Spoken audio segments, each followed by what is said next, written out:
It's finally time, guys. Final Fantasy VI fans can finally get ready to rejoice. That's right, Locke and Terra are here in one of the best trial rewards that is in the game is coming out this week with Aegeon Reborn. So let's get into it, guys, right here with the News Day Tuesday for you. Feature someone Final Fantasy VI, the delayed Magitek Warrior Terra and Adventurer Locke. Let's get in here. As well as Nisha with their cards in Ladle, who is apparently... what is this, like Shiltadad? I don't know. Let's get in here. This is going to be coming out the 14th, as usual now, right? End of maintenance Wednesday night, so early Thursday, 3 a.m. And let's take a look at this step up here. So step up summon limited to 4 per player, 25k a lap. You do have the ability to trade in 140 of your summon coins for a prism. Once again, you're going to get 70 summon coins before. We've seen this sort of step up before. You're going to have access to all the little odds and ends and goodies and whatever have you with the 20/30% tickets that you need to collect 4 of. And then step 5 is going to be either Locke or Terra guaranteed here. Every of these steps are going to be a 9+2 or 8+2+1 with a random rainbow in step 3. You guys have seen this song and dance before. Now, this is going to be the change as well, right? Because of the whole unit of choice prism change, you can't actually UOC Terra or Locke. You only UOC their prism. So let's see if they changed anything on these characters, which of course they did. Magitek Warrior Terra here, global upgrade. Love's Whereabouts is going to be here. Super TMR, reduced MP consumed by all abilities by 10% and boosts magic by 80% when equipped with a sword. This one's, you know, it's pretty good. It's pretty okay. I'm not going to say that you need to go out and grab it, though. MP consumed by 10% is kind of fine. Nothing super insane there. 80% magic is really high, but it's really not that hard for mages, especially true dual wield mages, if you're going to go that route nowadays, to actually cap out your 400% magic.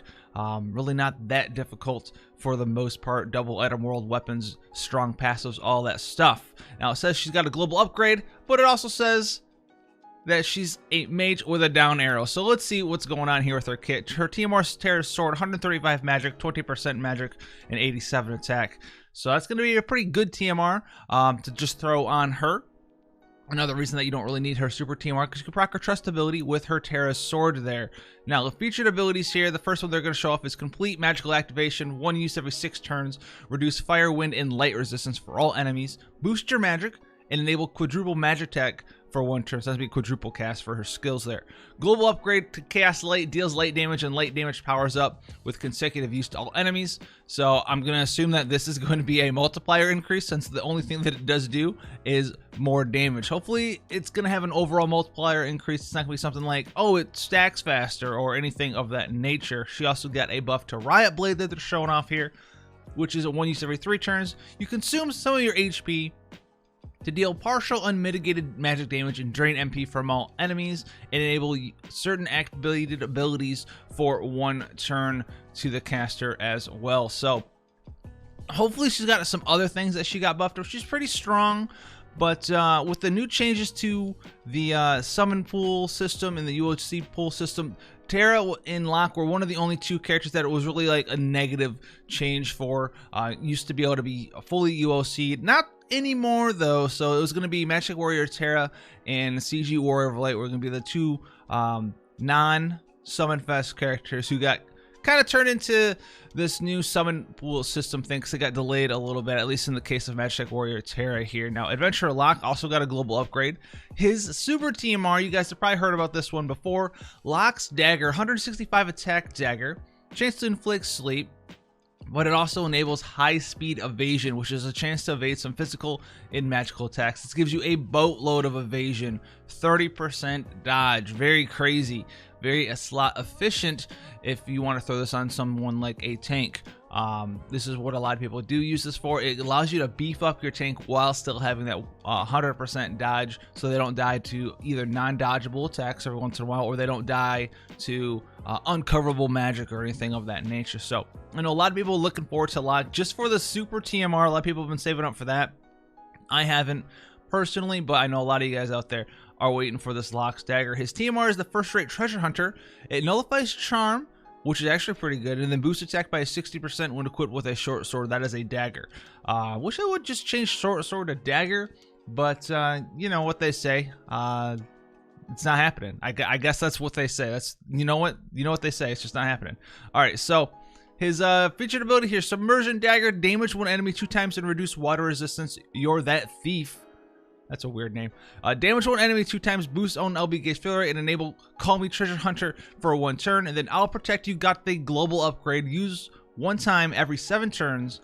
Reduce attack, defense, magic, and spirit for all enemies. Boost own attack and add water element to your own physical attack. So Adventurer Locke here is going to be a pretty powerful breaker. If you don't have a breaker yet, he's going to have that capability for you, and that might be a reason for you to put him into your team. Both these characters are pretty strong. Terra being a very strong mage, and Adventurer Locke being a very strong breaker slash damage dealer at the same time. He's more of like a breaker with a supporting damage dealer role than he has a damage dealer supporting breaking role. He's got the full-time breaks, which are like 70% plus breaks. You know, very similar to someone like a King Edgar, but with a little more damage there and stuff like that. Then we have Nisha here. Very cool sprite. Fortune Teller's Visions nullifies paralysis and confusion and chance of evading some physical attacks. So you can get a little bit of paralysis, confusion resistance, with a little bit of dodge. Nothing crazy there. And then we got Dad Schilt, Guardian Visor, Spirit 30 flat, and then enables you to equip light shields, which is very interesting for an accessory here. We already have something that kind of does this. It's actually very easy to get. You can just go ahead and buy it from it's either the Fat Chocobo or Mama Chocobo shop. I can't remember which one, but it's an accessory that lets you equip light shields, maybe even heavy shields too. But outside of that, yeah, these 2 characters, you know, 4-star bases, nothing super crazy here. Nisha looks like she should be a 7-star base. Giving this character a 7-star. She's got Arcana 14. For goodness gracious, look, 14. She's like straight out of Final Fantasy 2. Arcana 14. We have the unit intro quest for Magitek Warrior Terra as well. Go check out that CG Limit Burst where she blows up the world. No rare summon tickets, but it's okay. It's okay. We have a Star Quartz. Yep.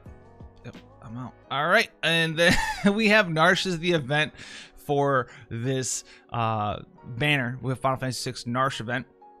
UOC is available in here, which is going to be amazing. Always collecting those UOCs. If you don't know how to use your UOCs, there's going to be a banner coming out today due to the change that I talked about in this video as well as before, where like different characters are going to be accessible and you can actually use your UOCs to help you get those characters in the future. It changes a lot of stuff that we thought was going to happen there, so it makes them even more flexible. There's going to be a lot more units you can go ahead and get your UOCs. Before, it used to be Warrior of Light was the last one you really think about for the long term. There's a couple characters after that.